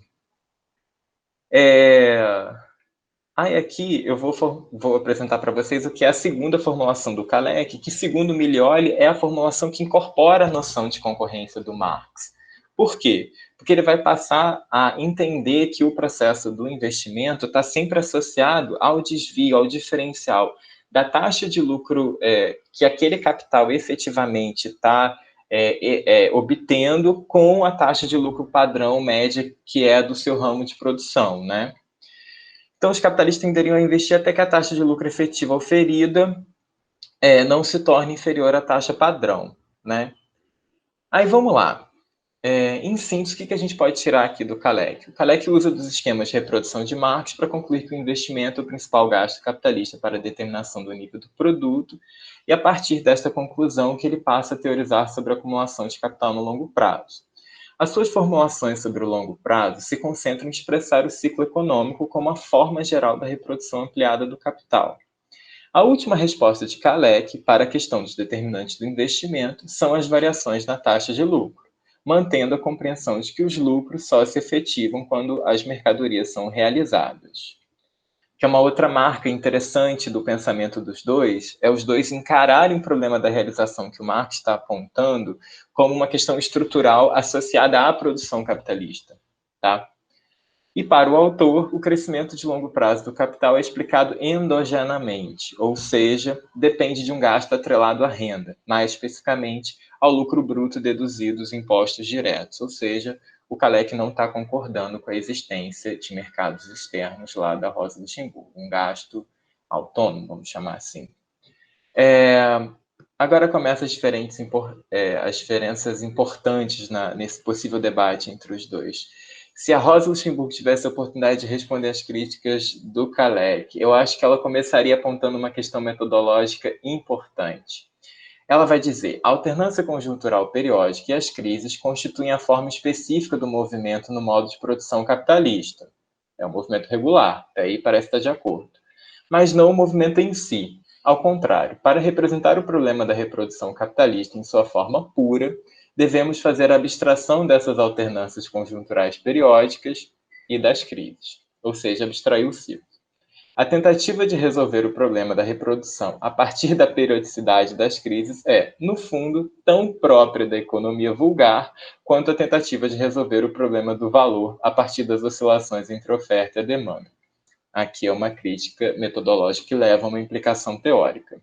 Se para Kalecki a questão é o ciclo, para Luxemburgo a questão é explicar o que determina a continuidade do processo de reprodução ampliada. Ou seja, enquanto o Kalecki está olhando para o movimento cíclico, a Rosa Luxemburgo está tentando entender o que explica a tendência de crescimento do capitalismo. Então, vamos lá. Será mesmo que Rosa Luxemburgo não entendeu que os capitalistas não investem enquanto classe e, consequentemente, que não percebeu que o investimento está associado à concorrência entre os capitalistas? Eu acho que ela vai dar uma resposta interessante para isso. O modo de produção capitalista engendra, portanto, não somente um motivo permanente para a reprodução em geral, mas igualmente um motivo para a ampliação constante da reprodução. A própria concorrência impõe cada ampliação parcial da empresa capitalista como condição de sua existência. Daí resulta uma tendência incessante de ampliação da reprodução. Tendência que aflora ininterrupta e mecanicamente em sucessivas ondas. Ondas é a palavrinha-chave aqui. Em toda a extensão da produção privada. Então, com esse ondas, parece que a Rosa Luxemburgo denuncia que a concorrência, de fato, ajuda a entender o porquê do movimento cíclico. Mas, no entanto, para a autora, isso não explica a reprodução ampliada do capital. A concorrência só explicaria a necessidade individual de investimento por parte dos capitalistas, que é a capitalização do mais-valor nos termos dela, né? Porém, não daria conta de explicar a continuidade da reprodução ampliada do capital a longo prazo, pois, afinal de contas, para que a reprodução ampliada do capital se concretize, é imprescindível que a massa adicional de mercadorias produzida pelo novo capital conquiste para si um lugar no mercado, a fim de poder realizar-se. Aqui a Rosa Luxemburgo mostra toda a potência da leitura dela em relação ao capítulo da Lei Geral da acumulação primitiva do Marx, e todo aquele trabalho de desenvolvimento histórico que o Marx faz lá no final do livro 1, que é evidenciar que não só os ramos de produção estão integrados, mas que o que garante, do ponto de vista da produção, o processo de ampliação depende que a quantidade de trabalho abstrato socialmente necessário, que é cada vez mais distribuído para os trabalhadores, ele é cada vez menor. Ou seja, em termos tendenciais, a garantia da acumulação do ponto de vista da produção depende de um aumento da composição orgânica do capital. O que eu quero dizer com isso? Do tempo de trabalho social geral que tem na sociedade, é cada vez menor aquele destinado à reprodução do valor da força de trabalho e cada vez maior o que é o mais-valor. Se isso é uma tendência para a acumulação acontecer, o problema da realização ele é recolocado a cada ciclo. É esse o ponto da questão, né? Veja que é um tratamento diferente da questão da demanda efetiva da tradição keynesiana, que vai entender o fenômeno quase como um fenômeno de circulação, porque aqui tem uma teoria da produção que está linkada com o problema da realização, né? Por isso que faz todo sentido a autora se perguntar o seguinte: se a gente tem essa condição do ponto de vista da produção e do ponto de vista da demanda, não faz necessidade uma demanda crescente, agregada, para dar conta de reproduzir isso? Mas de onde que vem essa demanda se o consumo dos trabalhadores, dos capitalistas também, não é suficiente para a realização do todo das mercadorias produzidas, e o investimento é uma variável que vem a reboque do consumo. Por quê? Porque se a coisa é integrada, faz todo sentido você dizer que é a partir da ampliação do mercado consumidor que o investimento é acionado, né? Aqui eu já quero deixar bem claro que a Rosa Luxemburgo ela é muito mal lida quando é vista como uma subconsumista, porque, na verdade, a ideia do subconsumo é uma base para ela tentar explicar que todo investimento é investimento induzido.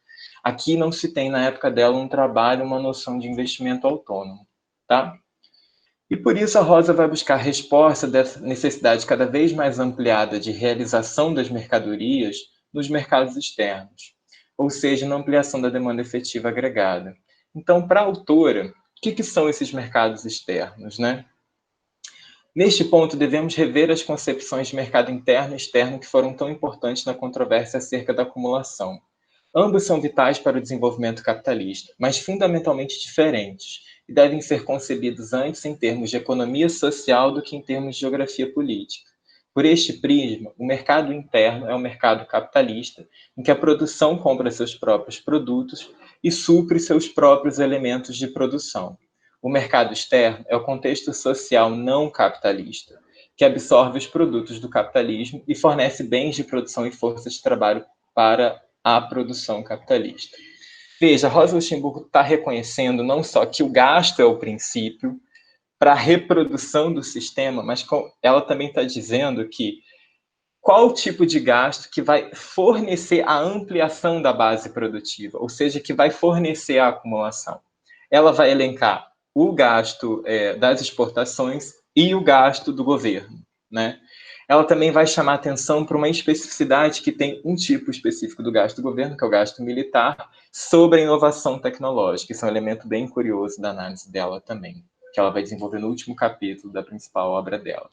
Então, nesse sentido, fica muito claro que uma expansão do capitalismo pelo lado da demanda depende da ampliação do sistema de crédito e do aumento crescente dos gastos não associados à renda, que a gente costuma chamar de gastos autônomos, né?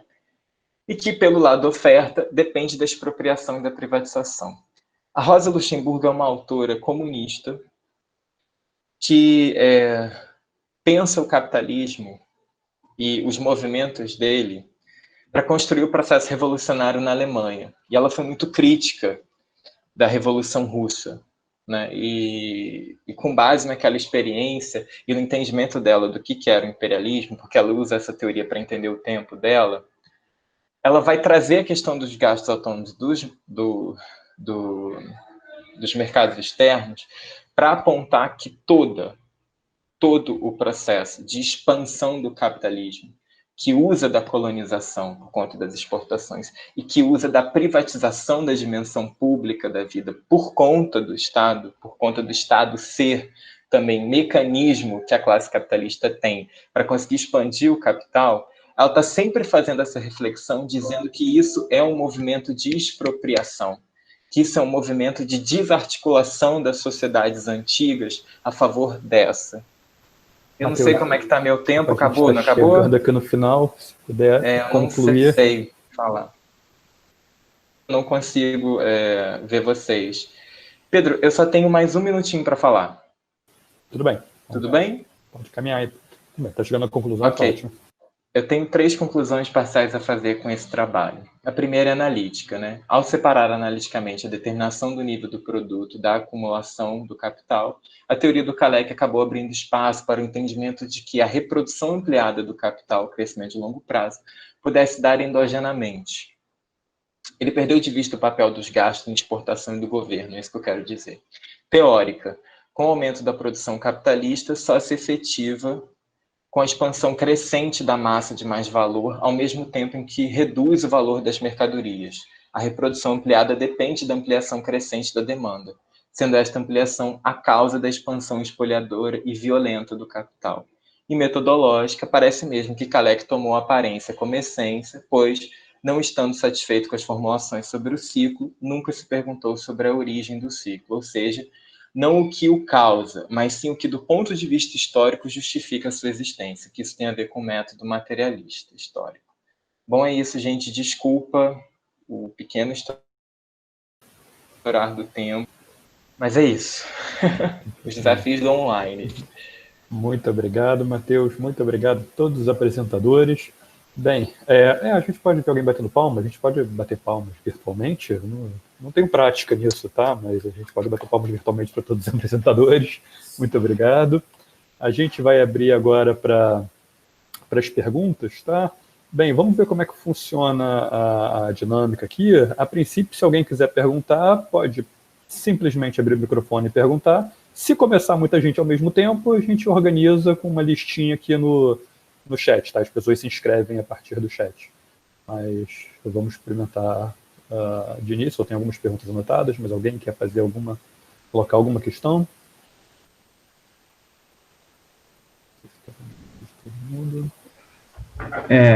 Vocês estão me ouvindo? Boa tarde, aqui é o Miguel, dono do doutorado. Eu queria parabenizar os expositores. Infelizmente, eu perdi a primeira apresentação do Jaime, eu estava dando aula. Queria só fazer uma pergunta rápida para o Matheus. Parabenizar, né, pela apresentação provocadora, né, no Instituto que tem o Kalecki como autor de referência.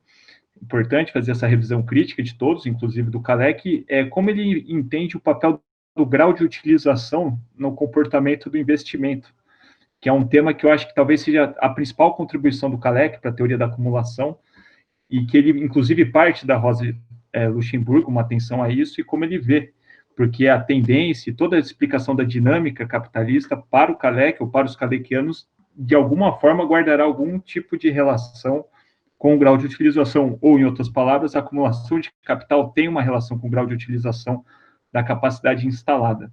E esse elemento é muito importante para a compreensão da dinâmica capitalista. Era mais ou menos essa pergunta, muito pontual, e, mais uma vez, parabéns aí pela iniciativa.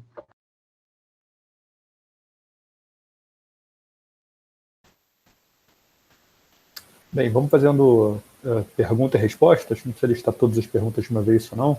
Matheus, se você quiser responder, vamos pedir direção para o Matheus apenas, não sei se eu perdi. Parece mais alguém, tá? No princípio, se não me engano, é para o Matheus, então pode responder. Professor, eu me inscrevi para fazer uma pergunta. Aí como é que faz? Eu respondo e depois pergunto? Seu microfone está Estava desligado. desligado. Estamos experimentando o formato, cara. Então, você pode responder e, enfim, e vamos emendar na sua própria pergunta e vai ser, para mim, uma curiosidade. Tá? Vamos ver como é que funciona. Tá bom. Vamos lá. Bom, Miguel, é um prazerzão ter você aqui, viu? Muito obrigado por você ter dado o ouvido a esse trabalho que é só um comecinho, né? Miguel, você melhor do que ninguém sabe o tipo de debate que a principal conclusão que a tradição zarafiana chegou em termos de longo prazo enfrenta hoje com os kalekianos, né? Eu queria te dizer que um pouco do que motiva esse trabalho é mostrar que, vou usar o termo que eu gosto, a péssima leitura do Kalec, da autora, porque se você ler o primeiro capítulo da Rosa Luxemburgo, já fica muito claro que o Kalec não compreendeu bem o que é os mercados externos e nem o que é o problema.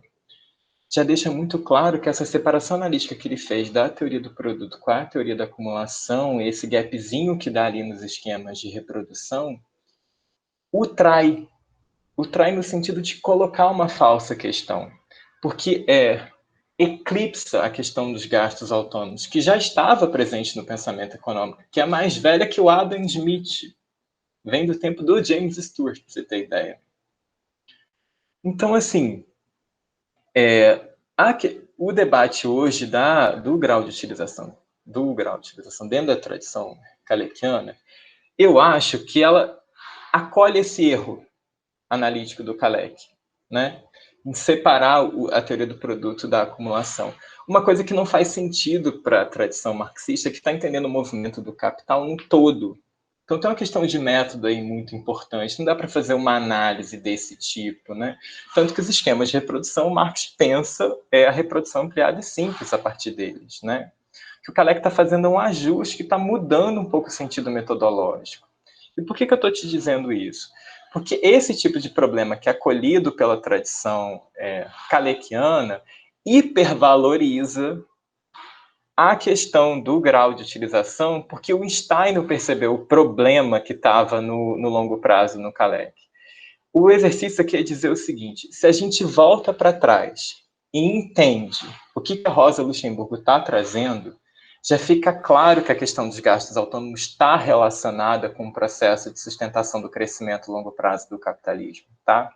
Você não precisa chegar no supermultiplicador zarafiano para concluir isso. Já tem alguém que disse isso.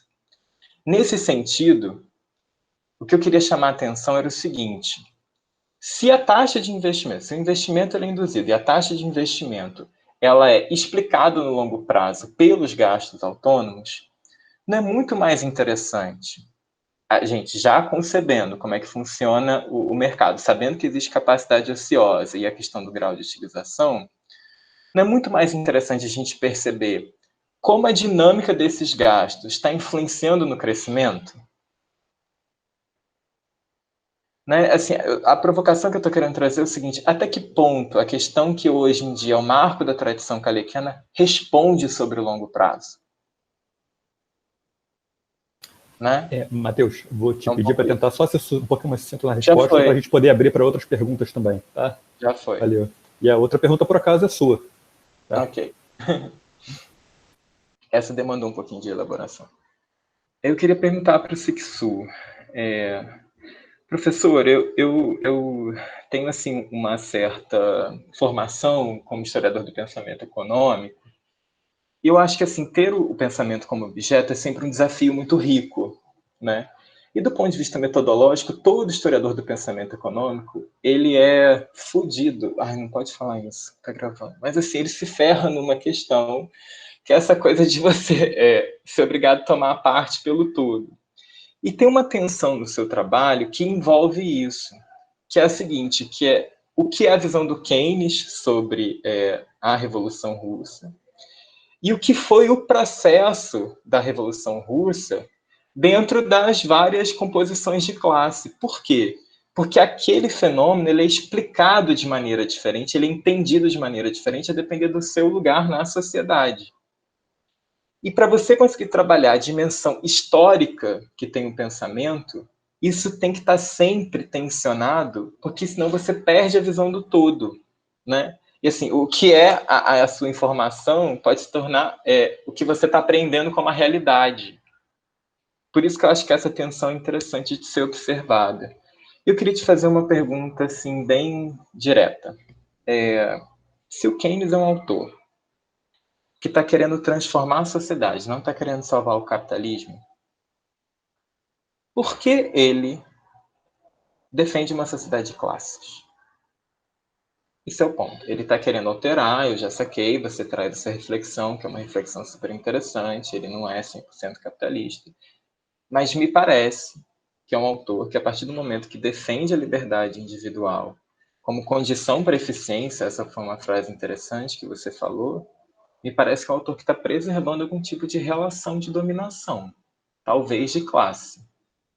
Essa é um pouco das questões que eu queria trazer. Muito obrigado, viu?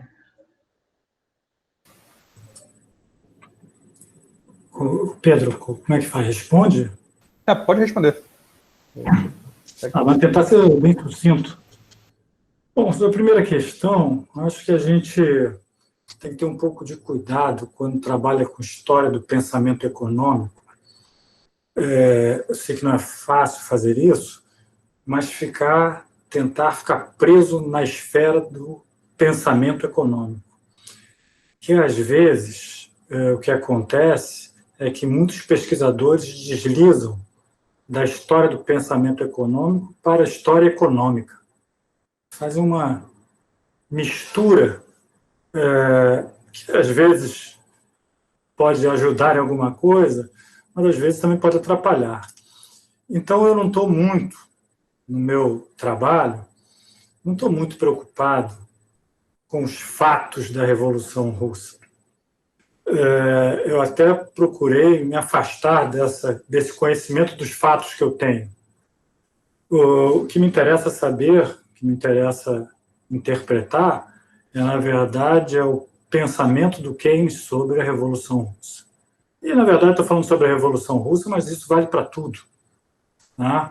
Então, essa é uma dificuldade grande, mas é estudar história do pensamento tentando se desligar da história da realidade. Isso não é fácil, mas é isso que eu acho é a estrita pesquisa do pesquisador na história do pensamento econômico. Bom, a segunda questão é que, na verdade, é o seguinte. Eu acho que também eu não quis nem falar na primeira apresentação, porque é tão pouco tempo, muita coisa para falar e muita provocação a fazer, mas eu vou falar alguma coisa que talvez assuste mais ainda do que eu já disse. O Keynes era um socialista, Matheus. Socialista. Se eu ouvir alguém falar isso, que Keynes era um socialista, o Keynes mesmo que dizia. O Keynes mesmo que dizia. O Keynes sempre se disse um socialista. Mas ele foi mais conhecido, e aí também tem uma longa conversa a explicar por que ele ficou conhecido, como um salvador do capitalismo. Né? O Keynes tinha um projeto de sociedade socialista, que não é o socialismo marxista, não é o socialismo marxista, mas ele chamava de socialismo e, na verdade, todos que o cercavam chamavam de socialismo também. E ele era a favor de uma sociedade onde o Estado controlasse as decisões de investimento e controlasse o perfil de distribuição de renda e de riqueza. E não necessariamente isso implicaria em controle ou propriedade dos meios de produção. O Estado, se vou falar, já vou falar mais sobre socialismo, mas vou falar bem pouco, para não monopolizar a palavra, mas o Keynes, a frase dele, assim, fatal em termos práticos, é: o Estado tem que controlar 3/4 dos investimentos da economia britânica. Esses 3/4 incluíam investimento direto do governo, dos governos locais, investimento estatal das empresas hoje reconhecidas como estatais e o investimento privado também. E aí uma série de mecanismos para poder fazer controle do investimento privado. Bom, última frase, mas tentando responder ao que você disse. O Keynes, na verdade, ele não via nesta sociedade utópica dele, no seu objetivo de sociedade, ele não via uma sociedade de classes. Ele via na sociedade uma sociedade de indivíduos e que ele usava essa frase, esse termo que eu vou usar aqui, com boa vida para todos. Boa vida para todos. E boa vida para todos, ele dizia, vou até algo também que é pouco conhecido, né? Ele dizia, vamos construir uma nova Jerusalém para todos. Que todos tenhamos cultura, que todos tenhamos saúde, que todos tenhamos escola, que todos podemos frequentar os melhores restaurantes, os melhores balés, porque ele era muito fascinado em balé, porque a mulher dele era bailarina, e ele era fascinado em balé. Então, vamos construir uma vida boa, essa é a palavra mesmo, essa é a sentença, uma vida boa para cada um. Ele não via sociedade de classe. E a última frase, e ele detestava isso, que é o amor pelo dinheiro, o love of money, essa vontade de enriquecimento alucinada, era o objetivo final da sociedade do Keynes, era acabar com love of money. Só isso. Obrigado pela pergunta. Obrigado. A gente tem alguma pergunta, fica à vontade para perguntar ou para anotar aqui, se inscrever. Eu tenho uma questão para o Luciano. Eu sou, como consumidor, eu sou particularmente interessado na literatura recente de desigualdade. Recente significa algumas décadas, tá? Mas, ficou muito em voga com o trabalho do Piketty. Tá? Estou olhando aqui de um ponto de vista mais mainstream, que é a minha formação. Tem alguns papers recentes, bem, alguns recentes e outros tantos, nem tanto, que discutem muito como a desigualdade, a dinâmica de desigualdade pode ser gerada por choques diferentes no mercado imobiliário e no mercado de ações, porque pessoas diferentes, ricos costumam ter uma exposição maior em termos relativos ao mercado acionário, classe média costuma estar mais exposta a ativos imobiliários. Isso explica parte da dinâmica da desigualdade nos Estados Unidos nas últimas décadas. Tá?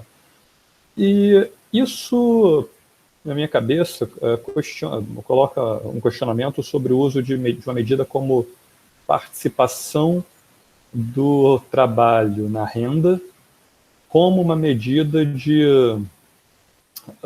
melhor ou pior de vida dos trabalhadores, aumento do poder político, aumento da... entrou uma criança aqui agora, faz parte da quarentena.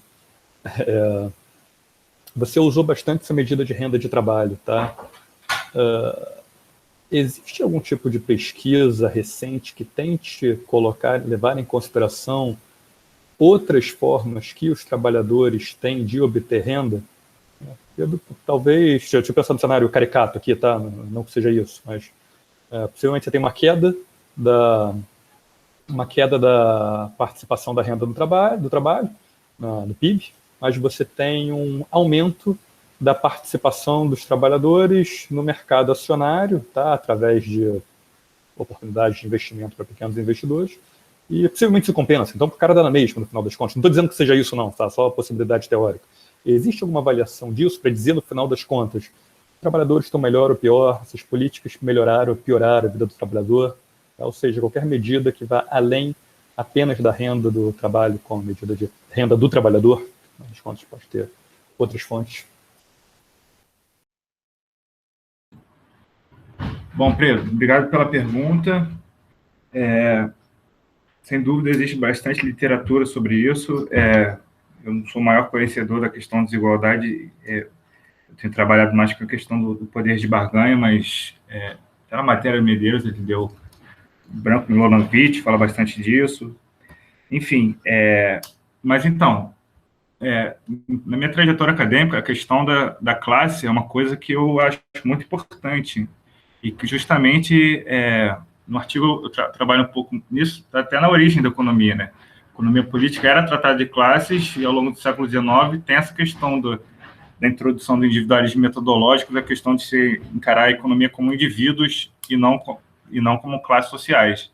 Inclusive, a questão de você ter ações, você pode até argumentar, falar um trabalhador que tem ação tem uma parcela de uma empresa, então ele é um pouquinho capitalista. Quando cheguei na graduação, eu fiz a pergunta e uma das primeiras coisas que o Franklin falou foi, tá, mas ele precisa trabalhar para sobreviver ou não? Acho que dá para cortar, fazer um corte analítico por aí. E a questão dos salários na renda, eu estou muito interessado nessa distribuição, a gente chama funcional, né, que é pela ótica da renda.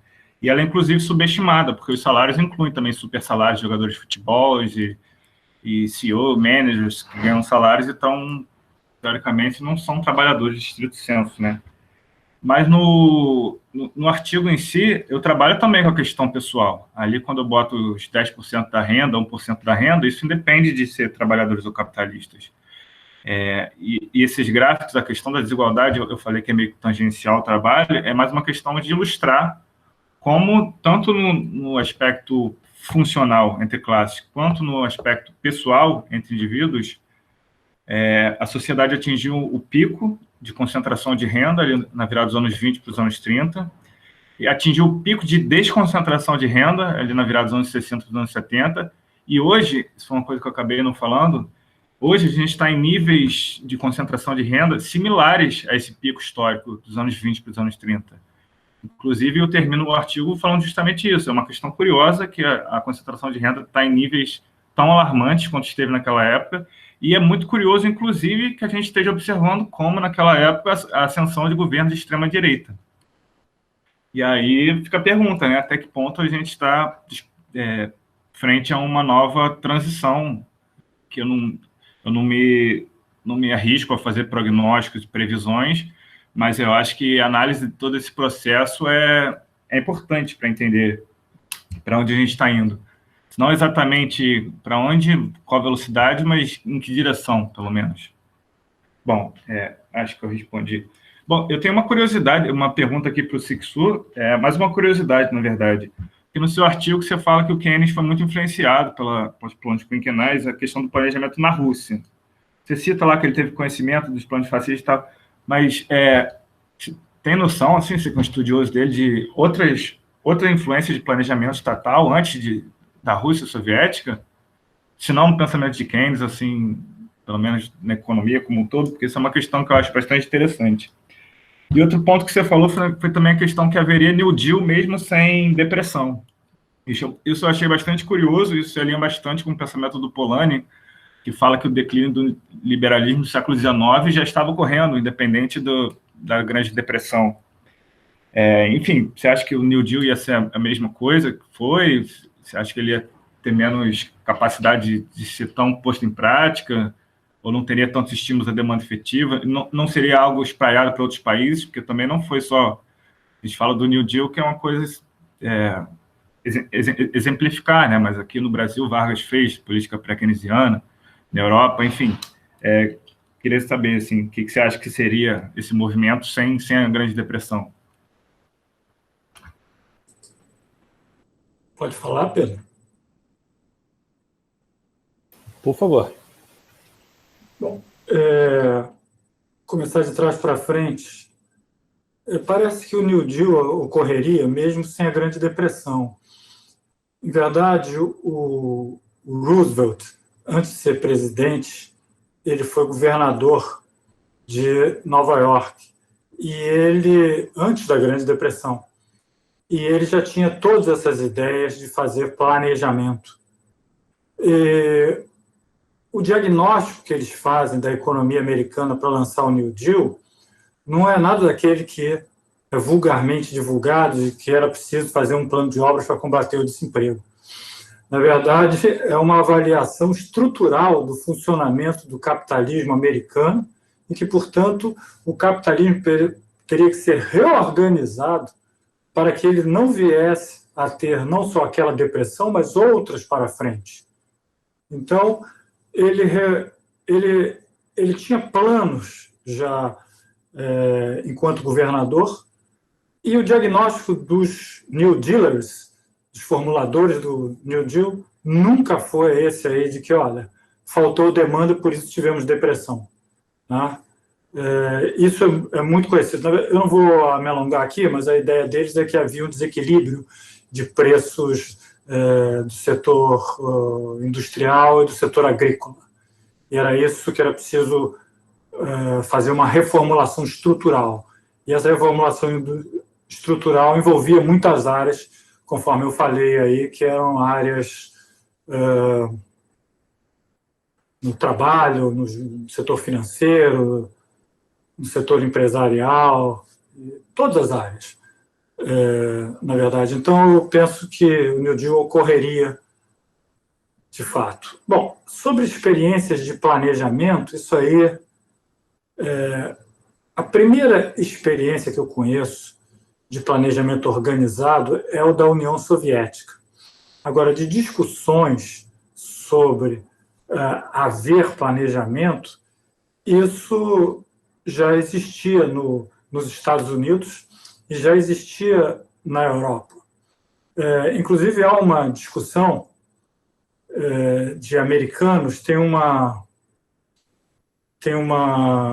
encontro anual de ciência política nos Estados Unidos, logo no início da década de 30, onde o rótulo da conferência toda, do encontro todo, é o planejamento, e eles criticam muito os soviéticos, porque criticando os soviéticos, dizendo que os soviéticos ficam se autoproclamando os pioneiros da ideia do planejamento.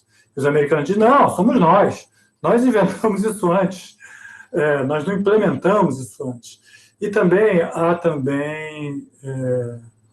alguns pensadores alemães importantíssimos que depois vieram morar nos Estados Unidos com a perseguição do Hitler, que defendiam o planejamento com democracia.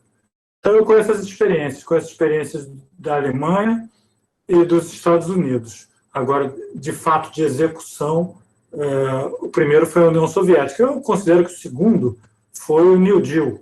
Né? O New Deal é um planejamento e uma mudança de sociedade. Só para finalizar o que eu falei da primeira parte. O New Deal, o excesso dele para o Keynes era que o New Deal controlava demanda e oferta. E o Keynes era a favor de controlar só a demanda. Na verdade, eles controlavam o seguinte, eles controlavam preços. E os empresários, tal como aqui a gente ouve falar, né, que os empresários dizem o governo está se intrometendo demais nos nossos negócios, etc. Isso também acontecia na década de 30 nos Estados Unidos, e a Suprema Corte derrubou vários programas do New Deal por excesso de intromissão na vida empresarial privada. Mas a principal questão era que o New Deal estabelecia preços. Só vou dizer qual é a guerra principal. A guerra principal é que eles estabeleciam preços mínimos, e não preços máximos, preços mínimos, para que pequenos e médios negócios pudessem sobreviver. E as grandes empresas queriam o quê? Queriam fazer guerra de preços, botar os preços lá embaixo, derrubar todos os pequenos e médios, para depois elas, a gente já conhece, sabe como é que funciona a estrutura de mercado, a economia de estrutura de mercado, e depois elas dominarem. Então, para as grandes não dominarem completamente os mercados, eles não deixavam ter preços abaixo de um determinado nível. Assim, o alfaiate podia manter a sua lojinha, o baker, o padaria podia manter a sua padaria, o padeiro, e não as grandes redes. Então, isso foi tudo derrubado. Tudo que veio pelo lado da oferta dos Estados Unidos foi derrubado pela Suprema Corte. É isso. Obrigado pela pergunta, Luciano. Obrigado. Eu tenho também uma curiosidade. Eu sabia muito pouco sobre essa relação de Keynes e Revolução Russa. Acho que eu sabia da bailarina, né, na vida dele, pouca coisa além disso. Tem uma pergunta que vai um pouco além, na verdade, do artigo, tá? Mas, enfim, fica como... talvez isso seja estabelecido, não sei. Keynes olhou para a Revolução Russa, para a experiência russa, a experiência soviética, chamar assim. E os keynesianos, nas décadas seguintes, continuaram olhando para a experiência soviética, o que deu certo, o que deu errado, o que mudou, o que foi abandonado, reformulado? Existe pesquisa sobre isso? O que as pessoas se colocaram diante de Khrushchev fazendo críticas ou no limite Gorbachev mudando tudo, enfim? O que aconteceu depois do Keynes, depois da bailarina do Keynes? Sabe que a bailarina do Keynes era bolchevique, mas isso não é uma história para a gente conversar agora, não. Mas é o seguinte, a história do Keynes com a União Soviética e sua simpatia pelo socialismo, ela é muito mudada a partir dos anos 50, com a Guerra Fria. Então, quem fez a primeira biografia do Keynes foi o Roy Harrod, foi a pedido do irmão do Keynes, né? E ele pintou um Keynes ali que era para ser aceito nos Estados Unidos e na Europa Ocidental também. Então, todas essas questões que eu estou levantando aqui, elas desaparecem das biografias mais famosas do Keynes. A do Harrod, a do Mogrid e também a do Skidelsky, que é a mais recente. Desaparece. Então, o Keynes ele é pintado como o salvador do capitalismo para poder ser bem aceito nos Estados Unidos e na Europa Ocidental. Bom, os keynesianos, na verdade, você está me perguntando aí, eu imagino que keynesiano você esteja falando aí, eu diria assim, que keynesianos e SLM, talvez esse tipo de keynesiano ali, característico das décadas de 60, 70, né? Na verdade, o que acontece depois é que tanto esses keynesianos quanto os pós-keynesianos, que já vêm dos anos 70, 80, eles mergulham numa única esfera da vida intelectual do Keynes, que é na macroeconomia do Keynes. Então, o que eles estão interessados é no funcionamento da economia capitalista, tal como Keynes interpreta na teoria geral, e é aí que existe um aprofundamento, um debate, uma discussão. Tudo aquilo que eles não consideram economia de mercado, como era a União Soviética, na verdade, não era tratado. Não existia nenhuma, diria, crítica, enfrentamento, nada disso. Na verdade, não era tratado. Na verdade, os keynesianos, esses da tradição ISLM ou pós-keynesianos, na verdade, resgatam o Keynes para tentar salvar o capitalismo. E o que não é economia de mercado não faz parte de objeto de estudo. É isso. Muito obrigado. Bem, pessoal, mais alguma questão? Alguma dúvida? Alguém quer desenvolver algum ponto? Temos mais 10 minutos aqui, podemos ser informais. Alguém quer desenvolver mais alguma coisa?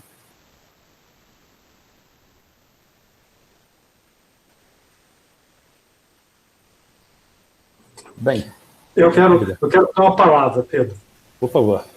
Só para não parecer que eu sou um maluco único no mundo falando que o Keynes é socialista, que eu já li, que eu acho isso ou aquilo do Keynes. Na verdade, existe uma literatura nesse sentido. Tá? Existe uma literatura nesse sentido. Existe um economista australiano muito reconhecido, chamado Rod O'Donnell, que fez todo esse levantamento sobre essa relação do Keynes com a União Soviética, com Marx, com o socialismo. Existe um livro que foi lançado ano passado, chamado Keynes Against Capitalism, James Crott. É um livro extraordinário que mostra também essa relação, e foi lançado ano passado um artigo muito bom no Cambridge Journal, de um economista chamado Edward Fuller, onde ele resolveu trabalhar em cima das fontes primárias que o Skidelsky, que é o mais famoso biógrafo do Keynes, trabalhou, e descobriu coisas assim que são lamentáveis, sabe? Que o Skidelsky escondeu parte de algumas cartas que ele pesquisou. Ele publicava umas partes na biografia e outras partes ele não publicava. Então, o Fuller publicou as partes e ficou meio chato para o Skidelsky, que é considerado, na verdade, o maior... Estou até aqui na minha mesa, que eu tenho que sempre estar lendo, né? Esse é o segundo volume. Esse é o segundo volume que tem essa grossura, assim, né? ficou meio chato, que ele foi mostrando onde o Skidelsky omitia parte das cartas da fonte primária que ele tinha usado, onde o Keynes falava, eu sou socialista mesmo, quero fazer isso, quero fazer aquilo, e tirava essas partes e colocava as outras. Então, saiu no Cambridge Journal ano passado, inclusive com as fotografias, o facsímile das cartas originais do Keynes, os documentos originais do Keynes. Então, assim, existe uma literatura nesse sentido aí. Então, James Scott, Rod O'Donnell, Edward Furrer e outros mais. Estou citando aqui os mais famosos, tá? Só para não ficar aqui como alguém no Instituto de Economia falando algo isolado do mundo. Curiosidade, passou isso agora na cabeça. Keynes olhou para... Desculpa, Matheus, vai lá, eu já falei bastante, pode falar. Eu queria fazer um comentário, na verdade, para o trabalho do Luciano, só que eu estava esperando, estava curioso para ver se algum dos estudantes tinha questão, para não ficar uma coisa só entre os apresentadores, sabe? Mais um deles se manifestou. Luciano, eu acompanho um pouco do seu trabalho tem um tempo, né? A gente já conversou um pouco, e assim, eu acho muito interessante o seu movimento de tentar trazer a reflexão marxista para essa questão do que é a abordagem do excedente, né? Eu trabalhei uma época com isso e assim, tem uma questão que eu acho que é muito interessante você trabalhar, é a seguinte: os autores rafianos, o Grignani principalmente, nunca foram críticos do Marx.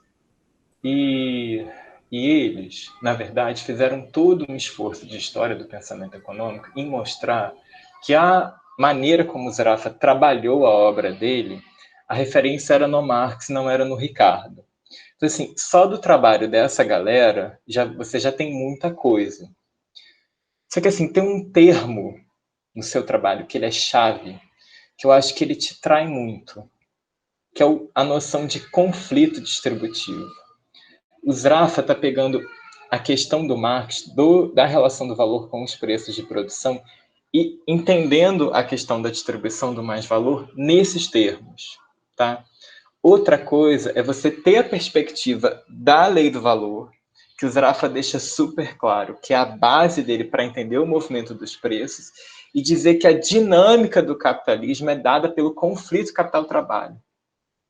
Porque se a lei do valor é a base do movimento dos preços, o valor revela muito mais sobre o movimento geral do capital do que os preços que é influenciado pela concorrência.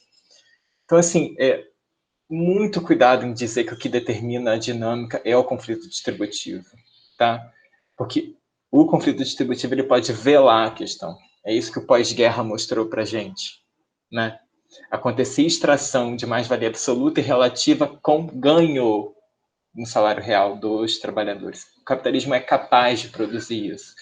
E essa nova ótica que o Zarafa está trazendo da lei do valor do Marx é para mostrar que esta abordagem teórica, e não a do Ricardo, tem capacidade de dar conta dessa questão, né? Isso é muito interessante, porque tem uma inflexão do Marx para os clássicos, que é a tal da crítica da economia política. Então, quando os zarafianos vão trabalhar a questão apenas da dimensão analítica, eles estão dando um recorte, que é a estrutura da teoria.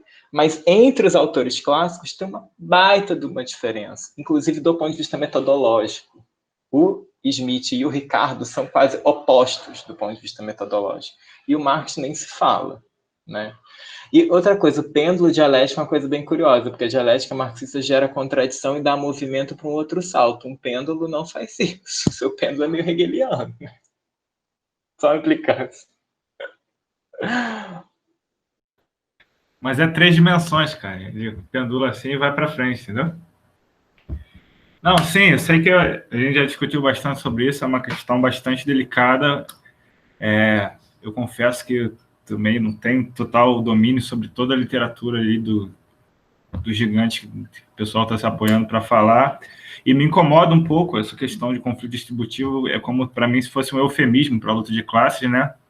Mas no começo da apresentação e no artigo eu deixo bem claro, assim, não estou dizendo que o conflito distributivo determina nada. Eu estou analisando em paralelo o conflito distributivo e a evolução da macroeconomia, porque eu acho que tem relações interessantes, assim. minha tese é basicamente sobre o fim da Golden Age, e ali eu estou querendo estudar e expor relações causais, assim, mas nesse artigo, sim, foi o primeiro esboço que eu estou apresentando aqui, é uma proposta bastante ousada, assim, com certeza precisa ser trabalhada muito.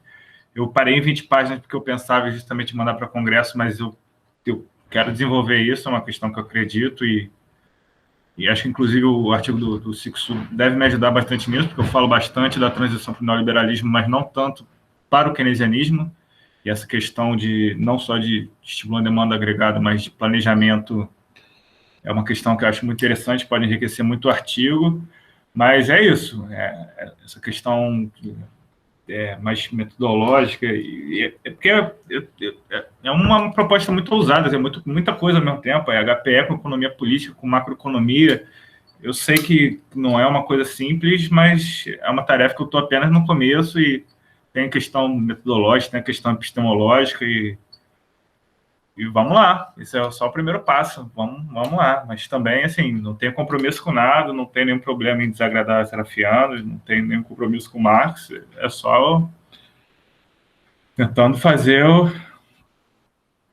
desenvolver aí o projeto da maneira que eu tenho achado que tem algum sentido, assim, mas longe de estabelecer a relação causal, longe de achar que eu compreendi o pensamento de Sraffa ou de Marx, eu estou tentando me achar ainda ali, vamos que vamos. Assim.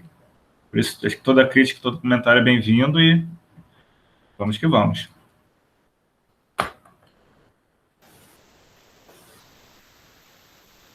Muito obrigado. Estamos chegando aqui no final da nossa sessão. Alguém mais quer acrescentar alguma coisa?